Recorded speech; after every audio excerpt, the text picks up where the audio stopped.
ஆண்டவரும் இரட்சகருமாகிய இயேசு கிறிஸ்து நாமத்தினாலே மறுபடியும் இந்த வீடியோ மூலமாக உங்களை பார்ப்பதில் நான் மிகுந்த மகிழ்ச்சி அடைகின்றேன்.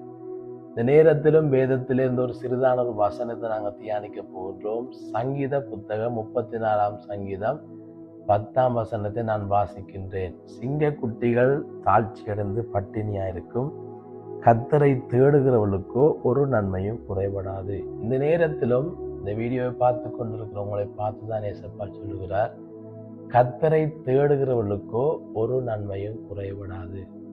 ஒருவேளை இந்த நேரத்தில் நீங்கள் இந்த நாட்களில் குறைவுகளோடு நீங்கள் தேவனை தேடுகிற தாயா இருக்கலாம், தகப்பனா இருக்கலாம், பிள்ளையா இருக்கலாம், கணவனா இருக்கலாம், மனைவியா இருக்கலாம், யாரா இருந்தாலும் உங்களை பார்த்து ஏசப்பா சொல்லுகிற வார்த்தை, ஒரு நன்மையும் குறைபடாது.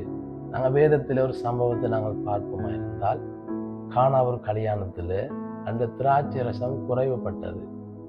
அந்த இடத்துல மிகவும் அவர் அந்த திருமணத்தை நடத்தின அந்த குடும்பத்தில் மிகவும் கவலைப்பட்டு விட்டார்கள், மிகவும் உடைந்து விட்டார்கள்.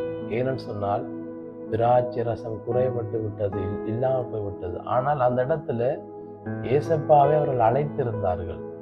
அழைத்தது நிமித்தமாக அந்த இடத்துல ஏசப்பா ஒரு பெரிதான ஒரு அற்புதத்தை தேவன் செய்தார்.